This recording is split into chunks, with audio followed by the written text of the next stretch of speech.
Hi, if you're new here, my name is Elaine, and on my channel I like to talk about bags from mid-range to vintage luxury. And if you're returning, thank you guys so much for your support and viewership. And so today I'm going to be doing a one and done of my mid-range collection. So I did one of my luxury collection where I picked my, favorite from each brand in my collection. And thank you guys so much for those who've watched that one, and for Sam for suggesting that I do it also for the mid-range bags that are in my collection. So thought I would just knock that out today. I wasn't originally going to do the mid-range ones because for a lot of them I only have one anyway, so it's going to read sort of just like a mid-range bag collection video, but I haven't done that in a while, and my mid-range bag collection has changed quite a bit actually since the last one I did. So you know what, it's worth a shot. So we're going to start off like I did on that last video with the ones that I have the most of, and then go down to the ones that I have the least of. So currently in my mid-range collection I have the most from the brand Songmont. So I did do a Songmont review. I've done actually several, but my main one is here where I reviewed the first three in my collection. Then I added the mini Your Bowling bag. And then just recently I did return a mini clutch, gather clutch. So right now I have four.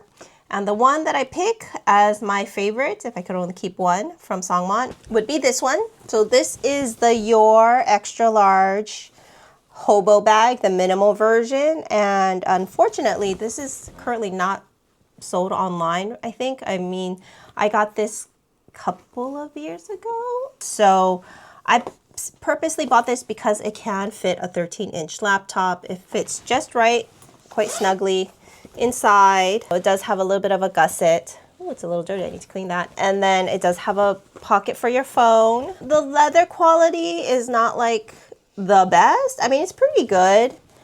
It is sort of a very kind of smushy, sort of a thin leather, but I do like the design elements, the protected corners, the very adjustable strap that could then be tucked in on the side. So this could also be a crossbody bag. I think for a laptop bag, it's really unassuming, and I find that I reach for it fairly often. I wouldn't say I reach for it the most. Actually, my favorite, I think, not favorite, but the one that I end up using the most is the mini Your Bowling bag. Yeah, but if I could only pick one, this to me has the most utility because I don't have a lot of totes that can fit a laptop. That's my pick from Songmont. The next that I have the most of is from Longchamp. So, you know, huge fan of the Le Pliage line. I have 4 of those as well, but my pick is this yellow one in the medium size. So I just find that the medium size is just the most useful for me. I had a red one in this size and I wore it to the ground, like, so much so that, you know, there was holes in the corners. So yeah, this was sort of my replacement for that. And I do find this really useful. I like sort of the yellow on yellow. It's really fun, and I don't really have a lot of yellow bags, so this really sort of fills that niche. And then, you know, this could also fit a laptop if I needed to. After that is actually a new addition. I bought 2 LL Bean Bowden totes recently, so, and I'm not counting the mini bags that I also bought. But anyway, so I have 2 LL Bean bags. The one that I picked is this one here. So this is the small size, and I did get it embroidered with E that matches the canvas. So I didn't really want it to be like super obvious.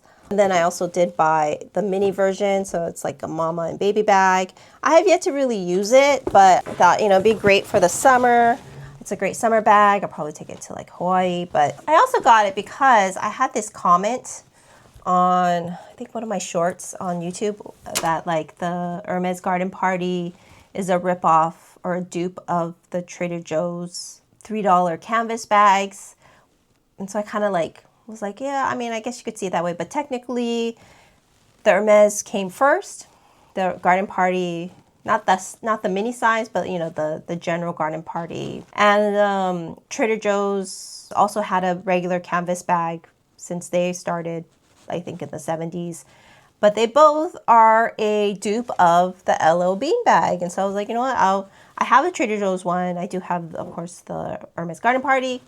And then I thought I'd go and get the original, and then I would do sort of a comparison of the 3 different ones. So of course, Hermes being the most expensive, then LL Bean, and then the Trader Joe's tote bags. And I've never had an LL Bean Bowden tote before. I've never actually felt one in my hands, and I never realized how like stiff the canvas was. And so I did look up a little history of it, and they were saying like, you know, the original short handle versions were used as like a cooler before there were plastic coolers to carry ice on board boats. So I guess boat and tote. But anyways, so I decided to get it in a non-zippered version, but I'm kind of regretting that. I kind of wish I had done the zippered version. But overall, you know, these bags are fairly affordable, so I might be getting a different one. Might even try the medium size. But overall, like the quality of the actual materials is really nice. Next, I might as well just go in order. The rest of these bags I only have one of, so basically my mid-range bag collection video at this point. This is a Dragon Diffusion bag. I recently did a review on it, comparing it with the Bottega Veneta, both a modern and vintage version of the Bottega Veneta bags. I have yet to really use it. I do like it a lot. I do think it's well made. I don't know if I would buy another one per se, but I really do like this particular weave. So, and when I did my luxury one and done video, someone's like, oh, what happened to Michinos? And yes, I do have my one Michino. My other Boston bag in the MM size is coming. I emailed them. I was like, hey, I thought it was supposed to come in April. I think it might be coming in May, so fingers crossed I'll get it soon. I will then do a in-depth review between the PM and MM size. I love this one. It's actually probably one of my most used bags this year. Love the Michino bags. I did have a Lutess, Lightess, but unfortunately it was too small, so I did end up selling it to a friend.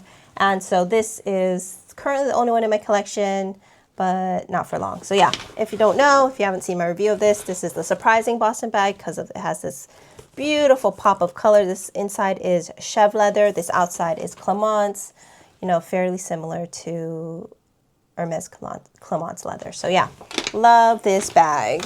Right around the time that I got the Michino bag, I also did get this bucket bag. This is from Wu Hei Leathers. It's actually bespoke in that they're made to order, made in China. This bag was $700. Yes, it does look a lot like the Row Park tote. I even took this out in the rain. It was fine. This is actually supposed to be in Barenia. So Hermes, Barenia Faubourg, and that's sort of like a tannish color. And then there is a Barenia, sort of like a bean, which is like a dark brown color. And this is akin to that. This bag's a lot more structured than the Row Park tote. So if you don't like how the Row Park tote ages, you know, it develops its own character, starts to sag, then the Wu Hei one might be one for you.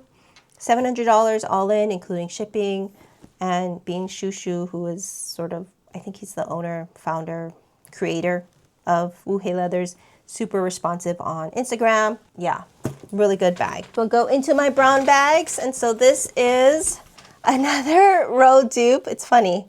I have more Row dupes than I thought, but this is from Facade Pattern. It's the vintage cabin bag and like a very small, soft, smushy leather. I mean, it's sort of the, I mean, it's not top of the line, but you know, it's good enough. Inside lined in canvas. I like this one because this can go over the shoulder. So the Row 90s bag that this is the dupe of is not, I mean, they have a crossbody one now, but back when I bought this, they only had it as a top handle bag, which is not useful for me. So I found this one off of W Concept and love it. Yeah, I actually had two. I bought this first in black and then I ended up giving it to a friend because I got this brown one. I definitely like the brown one, but she also found it super useful. Like she packed it to the brim. So hopefully she's still using that one. But yeah, love this one. All right, so this I recently reviewed. It's the RSV Batman bag. Also very much love this bag. This is a more of a smooth leathered version.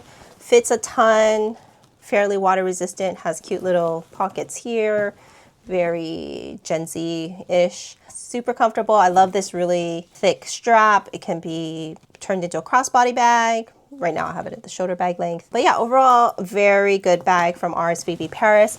And yes, I did buy this one with my own money and I was not sponsored. This is a Quince woven clutch. As you can see, I still have the tag on it because I actually just recently got this. Full disclosure, I have been reviewing Quince for the last 6 or 7 years on my blog fairlycurated.com. I'm part of the affiliate program there, so it generates affiliate income for me off of the blog, not so much YouTube. I don't know if people really shop on YouTube. Maybe just I don't shop on YouTube, but I'm sure other people do. But anyways, and so I do get store credit when I sell a certain amount through my blog. So I did not pay for this. I guess somewhat gifted because I did buy it off of credit, but it's not something that they expect me to promote. They didn't say like, hey, do you want to try this bag? And you know, they have no idea that I'm talking about it. Most of the time, I use my credit to get clothes for my kids. Anyways,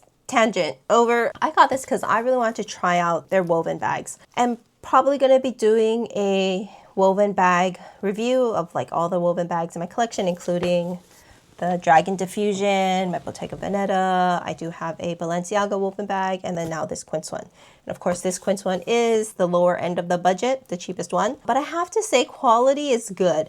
Leather quality, it definitely has a little bit of a plasticky smell. Definitely like better than the bag that I got from the horse, but still not leather. So not like when I unbox this RSVP, let me see.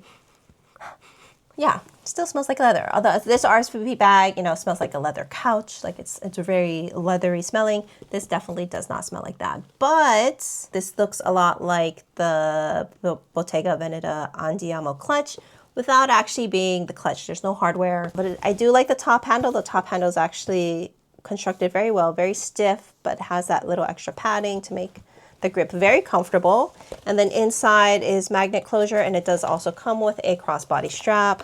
And then inside is also lined with leather, but you know, not the best leather. But you know, I'm actually fairly impressed with the weaving. I don't want to spoil the review for the woven bags, but I will say Quince woven bags are not like Dragon Diffusion woven bags. They're more like Bottega Veneta woven bags. So yeah, stay tuned for that review coming soon. My goodness, I have a lot of brown bags. Bring the Wu Hei one back up. So yikes. Look at this. You know what? It's probably good that I'm doing this review because I never realized how many mid-range brown bags I have. But I have 1, 2, 3, 4, 5. That's kind of a lot. We're nearing the end here. So this is my Marge Sherwood, I think it's called East West Boston bag. So the regular Boston bag's a lot bigger. I did used to have that one in suede that I ended up giving to a friend. But this one is a much smaller version. I did do a full review on this and I do really like it.